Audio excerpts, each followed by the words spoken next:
রস সকালবেলার এই খেজুরের রস খাওয়ার মজাই আলাদা, আর এই রসটা অনেক টেস্ট লাগছে। গাছের ভাব দিলে তো বোঝা এত রস হলে চলে আসতো শুরু হয়ে যায়।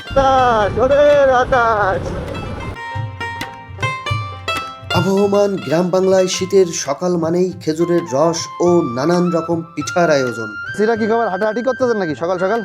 ভার থেকে রস সব নিয়ে নেওয়ার পরে এই ভারগুলো কিন্তু একদম পরিষ্কার পানি দিয়ে ধোয়া হয়। ওই যে ওই গাছটার মুখে কিন্তু কেমন ফেনা মতো হয়ে গেছে। এ ধরনের গাছ থেকে রস খাওয়াটা একটু রিস্কি। ও 5-7 গ্লাস হবে মনে হচ্ছে এখনো, আর আমরা এই রসটা কিন্তু ছেঁকে খাবো।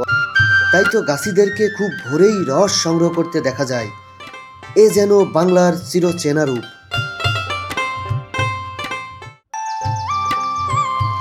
কনকনে শীতের রাতে ঘুম থেকে উঠে আমাদের বাইক ছুটে চলেছে নজির কাকার খেজুর বাগানের দিকে। 20 মিনিট পরেই আমরা পৌঁছিয়ে যাই নজির কাকার কাছে। আজকে তিনি রাস্তার পাশের এই গাছগুলো থেকেই রস সংগ্রহ করবেন। সবাইকে শুভ সকাল। অবশেষে সেই কাঙ্ক্ষিত শীতের সকালে খেজুরের রসের সন্ধানে চলে আসলাম ঝিনাইদহ জেলার হরিণাকুণ্ড থানাতে। আর এখানে কিন্তু সারি সারি অনেক গাছ, আর ওই সামনে মাঠও আছে, ওর ভিতরেও অনেক গাছ। আর এই যে আমার নজির কাকা কিন্তু গাছে উঠতেছে, আমাদেরকে রস দেবে। আর আগের দিন বিকালে আমরা দেখিয়েছিলাম যে গাছে কিভাবে খিলেন দেয় বা গাছের চোখ তুলে গাছে এই যে ভারগুলো পাতা হয়, আর তারই ধারাবাহিকতায় আজকে সকালে আসলাম সেই গাছগুলো থেকে রস কিভাবে নামায় সেটা দেখানোর জন্য। প্রচুর শীত, আজকে অনেক বাতাস। আর আমরা 3 জন আসছি, যে আমাদের টিম পিছনে, নয়ন এবং আবির ছোট ভাই। ঝিনাইদহ জেলার হরিণাকুণ্ড থানার শীতলি গ্রামে নজির কাকা গাছ থেকে খেজুরের ভার নিয়ে নেমে আসছেন। তার আছে বেশ কয়েকটি বাগান। প্রায় 30 বছর ধরে তিনি এই পেশার সাথে জড়িত আছেন। এটা কি 1 নম্বর হবে চাচা খাওয়ার মতো? ওহো, এটা একবার হয় না, কিন্তু বিশাল রস হবে বলতেছে। দেখা যাক খাওয়ার পরে কেমন লাগে। খেজুরের গাছ কাটা কিংবা গুড় বানানোয় তিনি বেশ পারদর্শী। আমাদেরকে রস খাওয়ানোর জন্য নজির কাকা সামনে হেঁটে চলেছেন। একটি গাছ থেকে আধা ভার কিংবা 1 ভার পর্যন্ত রস সংগ্রহ করা হয়ে থাকে। কোন গাছের রসটা ভালো হবে আর কোনটা ভালো হবে না, আসলে গাছ কাটার ভিতরে অনেক ব্যাপার স্যাপার থাকে, যেটা আমরা বুঝবো না বা সাধারণ লোক বুঝবে না। কথায় আছে, শীত যত বেশি রস তত মিষ্টি। তবে ভালো গুড় পাওয়ার জন্য নাকি সকালে অনেক রোদের প্রয়োজন হয়।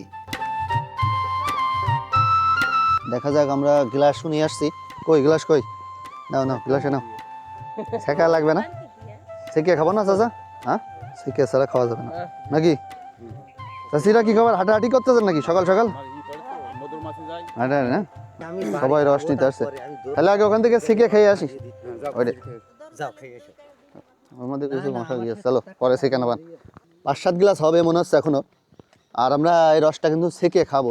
আর রস ছেঁকে ছাড়া খাওয়া যাবে না, কারণ এর ভিতরে অনেক সময় পাখি টাখি বসে তো, বা বিভিন্ন পোকামাকড় থাকতে পারে, তাই আমরা এটা ছেঁকে নিয়ে খাবো। তো দেখে মনে হচ্ছে রসটা অনেক মিষ্টি হবে আজকে। আর রাস্তাঘাটে এখনো লোকজন কম, অনেক সকাল, আর এখনো সূর্য ওঠে নাই। আর আজকে প্রচুর বাতাস, আজকে মনে হচ্ছে না রোদ খুব সকাল সকাল উঠবে। আমরা এই দোকান থেকে এই যে ঘর নিয়েছি। এই তীব্র ঠান্ডায় এই চাচা তার দোকান খুলে বসেছে, আর আমরাও সকালের এই স্নিগ্ধ পরিবেশে একটা করে চা খেয়ে নিলাম। রস সকালবেলার এই খেজুরের রস খাওয়ার মজাই আলাদা, আর এই রসটা অনেক টেস্ট লাগছে। আমি সেদিন খেয়েছিলাম, ওইটার থেকে এটা বেশি মিষ্টি অনেক। সকাল সকাল শীতের রস খাওয়ার মজাই আলাদা।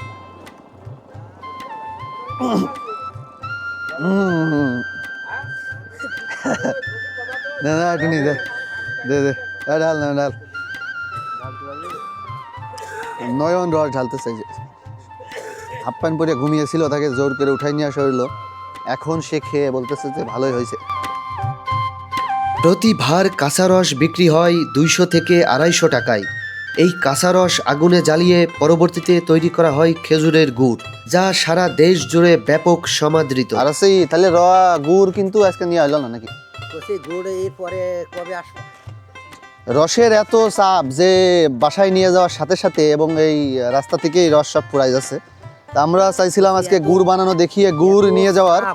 এত চাপ তো হয় না, কিন্তু আমি তো মানুষকে দিয়ে আবির থাকবে তো ওরা পরে এসে গুড় একদিন নিবে, বানানো দেখাবে কিভাবে কি। আর আজকে গুড় বানানো দেখাতে পারছি না, চাইছিলাম দেখাতে। আচ্ছা যাই হোক। যেদিন লাগে চলে আসেন, রস আর একটু খেয়ে নিই। নয়নের কাছে দে, তবে আমার সাথে যোগাযোগ করে রাখবা। নয়নের ডাল। প্রতি কেজি গুড় বিক্রি হয় 250 থেকে 400 টাকা পর্যন্ত। নজির কাকা অমায়িক মানুষ। প্রায় এক ভার রস আমাদেরকে খাওয়ানোর পরেও তিনি কোনো টাকা নিতে নারাজ। তারপরেও জোর করে ওনাকে কিছু টাকা দিয়ে দিই। শাহরুলের এখানে শীতের রস সকালে খেজুরের রস একদম ফ্রেশ গাছ থেকে নামানো হয়েছে। এটা খুবই স্বাদ। আমি এর আগেও রস খেয়েছি, কিন্তু এই রসটার স্বাদ জাস্ট অন্যরকম। আমরা যে যার ইচ্ছে মতো রস খেয়ে নিই, আর সাথে করে 1 বোতল রস নিয়ে যাই বাড়ির জন্য।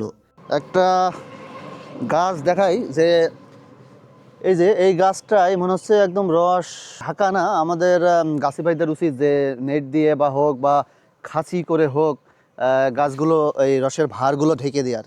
কারণ এখানে বিভিন্ন পাখি থেকে শুরু করে বিশেষ করে বাদুড়, আর এই বাদুড়ই কিন্তু অনেক রোগ ছড়ায় সারা বিশ্বে। আপনারা এর আগেও দেখেছেন যে করোনা ভাইরাস থেকে শুরু করে নতুন একটা ভাইরাস এসছে। তো এইসব ধরনের এই বাদুড় থেকে বেশি রোগ ছড়ায়। তো বাদুড়ে এসে কি করে, ওই যে গাছের যে চোখ, ওই চোখের মুখে এরা মানে জিহ্বা লাগিয়ে চেটে খায় এই রসটা, যার কারণে কিন্তু ওদের লালা থেকে ওদের শরীর থেকে আপনার রক্তের মাধ্যমে এক ধরনের ভাইরাস কিন্তু তৈরি হয়। বিশেষ করে এর আগে নিপা ভাইরাস যেটা, সেটার সেই নিপা ভাইরাসের প্রভাব কিন্তু এর আগে অনেক দেখা গিয়েছে। ভাইস্তে রস ভালো বানাতে হলে কাটিয়ে ধুতি হয় ভালো করে, পুরাতি হয় ওই যে। আর কাটিয়ে পরিষ্কার করতে হয়, পুড়িয়ে বাঁধতে হয়। আচ্ছা, এর আগের দিন দেখিয়েছি আপনাদের শর্ট রিলসের মাধ্যমে যে ভার কিভাবে উনি পুরাচ্ছে মাঠের ভিতরে। আসলে না পুরালে নাকি রস ভালো হয় না। এই যে গাছি ভাই যাচ্ছে। গাছি ভাই কি অবস্থা, রস কেমন হইলো? রস খুব ভালো হইলো।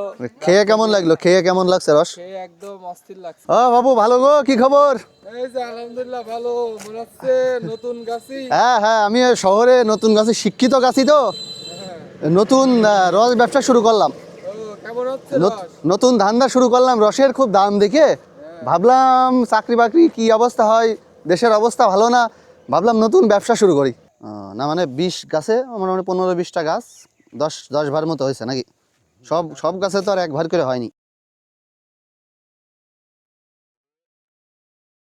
এইটা এখন কি করা হবে? এই যে রস যেসব কেড়ে থেকে নেওয়া হয়েছে এই কেড়ে ধুতে হবে। সব ধুতি হবে, ধোয়ার পরে পুরাবেন কবে? পুরাবো ওই অল্প যখন কাজ করতে হবে। আচ্ছা, মানে এখন ধুয়ে এইভাবে রেখে দেবেন। ভার থেকে রস সব নিয়ে নেওয়ার পরে এই ভারগুলো কিন্তু একদম পরিষ্কার পানি দিয়ে ধোয়া হয়, ধুয়ে এটা শুকানো হয়। আর ঠিক আজকে দুপুরে আবার নতুন গাছে চোখ কেটে এই ভারগুলো আবার পাতা হবে। তার আগে কিন্তু এই ভার আবার পুড়িয়ে নেওয়া হবে সেই ঠিক বেলা দুপুরের সময়।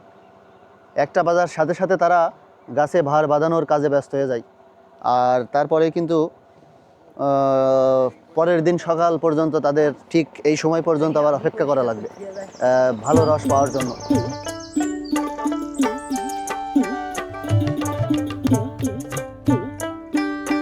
আগের দিন ঠিক দুপুরবেলা গাছিরা গাছ কেটে তাতে খেজুরের ভার পেতে দেয় এবং পরের দিন খেজুরের রস সংগ্রহ করা হয়। রসগুলো পরে ভার থেকে নিয়ে নেওয়ার পরে এই ভারগুলো আবার আগুনে পোড়াতে হয়, তা না হলে নাকি রসগুলো বেশি মিষ্টি হয় না। এই যে শীতের কারণে প্রোটেকশন দেখেন, এখন বাজে বেলা 7টা, সূর্য ওঠার কোনো ভাবই নেই। ওরে শীত, শীত কেমন? ড্রাইভার একে শীত, ওরে বা শীতের জ্বালায় চৌকি দেখা যাচ্ছে না, কুয়াশায়। ওই যে শীতের গ্রাম অঞ্চলের মাঠ, এখনো অনেক কুয়াশা আর সূর্য কিন্তু ওঠে নাই ভাই। রস খাওয়া শেষে আবহমান গ্রাম বাংলার বৈচিত্র্যময় রূপ দেখতে দেখতে আমরা ছুটে চলি বাড়ির দিকে। আজকে একদমই রোদ ওঠেনি, মনে হচ্ছে আজ থেকেই সত্য প্রবাহ শুরু হবে। আর আজকে কিন্তু রোদ উঠবে না মনে আছে। চাচা শীত কেমন? হ্যাঁ শীত কেমন? শীতের কারণে এই যে অবস্থাটা দেখুন, মানে নাক মুখ বেঁধে তাও শীত ঠেকায় না, হাত ফাঁকা, হাতে লাগতেছে। ওরে বাবা, ওরে শীত, ওরে এখন ওরে। শীত একদম সেই মানে মনে হচ্ছে মাইনাসে আছে আমরা। আপনারা যারা শহরে আছেন কিছুই বুঝতে পারবেন না শীতের এবং রস খাওয়ার কি মজা এই সকালবেলা উঠে। কনকনে শীতে মনে হচ্ছে হাত পা সব অবশ হয়ে আসছে। আসলেই বাংলার গ্রামগুলি যেন পৃথিবীর সবথেকে সুন্দরতম স্থান। তাই তো কবি বলেছেন, সকল দেশের রানী সে তো আমার জন্মভূমি।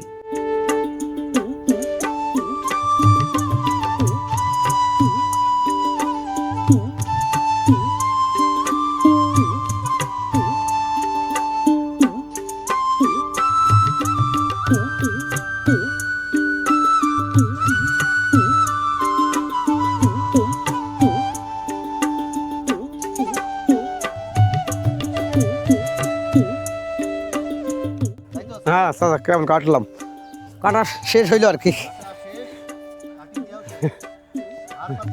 এই ভাড়া দিল রে গেছে, পরে কত বেলায় নেবে নে? এদিন বেলায় নেবেন। কিভাবে বুঝলেন? গাছের ভাব দেখলে তো বোঝা, এত রসালি চলে আসতো, শুরু হয়ে যেত। গাছের রস হবে না কয়েকটা, ওইটা পাতলাম, ওই গাছের মেলা রস হবে না। সব গাছ তো এক নাই।